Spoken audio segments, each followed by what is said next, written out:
moi je pense que la vraie question, c'est comment ça se fait qu'on arrive à résister à ces dérives qui touchent tous les autres pays. Qu'est-ce qui fait que la France, très particulièrement, est capable d'une véritable révolte citoyenne de grande ampleur, qui dure depuis 4 mois, malgré l'ensemble des pouvoirs qui sont donnés à un pouvoir politique au sein de la Ve République, qui sont énormes, on le voit bien, hein, la capacité qu'ils ont à mobiliser de façon parfaitement excessive des outils de répression et même de contrôle politique délirant, sur la base de quoi? D'une élection dont on sait très bien les conditions dans lesquelles elle est intervenue, une seule, hein, qui a même amené à une autre élection législative qui n'en était que le dérivé, et à partir de là, quasiment des pleins pouvoirs pour réformer dans leur sens à la fois le système économique, politique, représentatif de ce pays.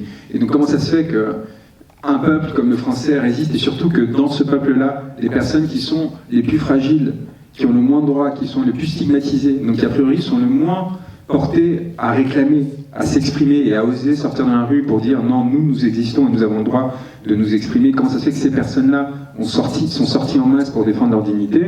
Moi, je pense que c'est grâce à une seule chose, c'est grâce au fait que ce régime tient sur un régime discursif, justement, qui est celui de la République française, de la Révolution française, de la liberté, égalité, fraternité, qui est en contradiction avec le fonctionnement du système. Et on a tellement cru, il y a raison, dans le mythe de la République, et dans ces mythes fondateurs, liberté, égalité, fraternité, qu'on peut le revendiquer, et il est tellement puissant pour maintenir l'ordre en France, qu'en cas d'excès trop important du pouvoir, on est en mesure de le revendiquer contre nos élites et dire mais non, nous avons le droit de nous révolter et de prendre éventuellement le maquis au sens large pour réclamer les fondements pour réclamer l'application des fondements de notre République. Et donc cette force discursive, en fait, cette force de ce mythe auquel nous avons tous adhéré et qu'utilisent les gouvernants et nos dominants aujourd'hui pour essayer de nous écraser, on peut le retourner contre eux. Et ça, c'est une spécificité très, très, très française. En Espagne, ça ne pourrait pas intervenir. Pourquoi? Tout simplement parce que la République a été écrasée par le fascisme et que discursivement parlant, le régime qui existe aujourd'hui en Espagne,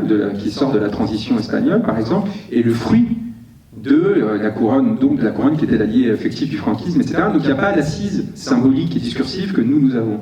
Donc on peut se rebeller en dehors de l'État, c'est ce qui s'est passé avec les indignés, puis après avec la tentative d'émergence de Podemos, etc. Mais il n'y a pas un mouvement qui peut réclamer une forme d'hégémonie discursive ou symbolique, qui peut dire on le fait au nom de la communauté, au nom des principes fondateurs de notre communauté. Les Gilets jaunes peuvent le faire. Ils peuvent le faire, ils peuvent sortir dans la rue et caillasser des policiers en chantant la Marseillaise et en agitant un drapeau bleu, blanc, rouge. Pourquoi? Parce que ces symboles-là ont été acquis au prix d'actions similaires, voire beaucoup plus violentes, et c'est grâce à cette rébellion contre une aristocratie, etc., que ces principes ont été adoptés. Les similitudes sont quand même très fortes, symboliquement et discursivement parlant. C'est-à-dire de rébellion contre une caste qui, à un moment, ne privilégiait que ses intérêts et qui se reproduisait et qui finissait, en fait, par être dans une sorte de vase clos, dans le petit Paris, en gros, qui exploitait le reste du pays. Les Gilets jaunes peuvent revendiquer cette filiation et peuvent dire nous sommes revenus à un système aristocratique très révolutionnaire qu'il s'agit maintenant de renverser pour réactualiser ces acquis-là. Donc, je pense que c'est ça, en fait, qui explique notre capacité à résister à des dérives qui, partout ailleurs, sont relativement acceptées. Hein.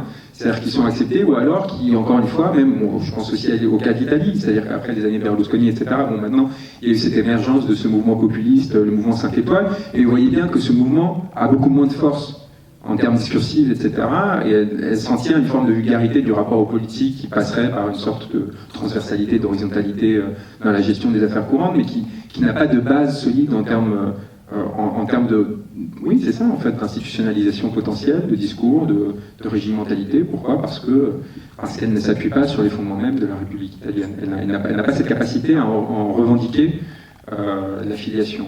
Les Gilets jaunes, non, d'une certaine mesure. Les Gilets jaunes, non, et n'importe quel mouvement qui serait justement ultra-républicain, quelque part, qui réclamerait un approfondissement démocratique. Et c'est pour ça aussi que les Gilets jaunes ne s'institutionnalisent pas. Elles n'essaient pas de devenir une force politique, elles n'essaient pas de porter des propositions précises en termes de politique économique ou de politique étrangère, etc.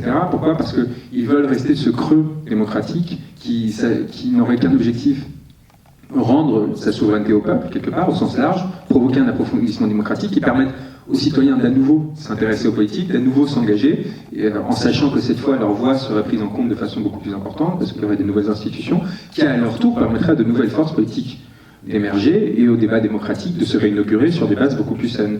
Et dès le moment, tant qu'ils resteront sur cette base minimale, sur ce programme minimal de réforme institutionnelle, de réforme fiscale, parce qu'évidemment il n'y a pas d'égalité politique sans égalité sociale, eh bien ils resteront justement dans une capacité à incarner, ou en tout cas à revendiquer cet héritage révolutionnaire et à tenter de l'actualiser.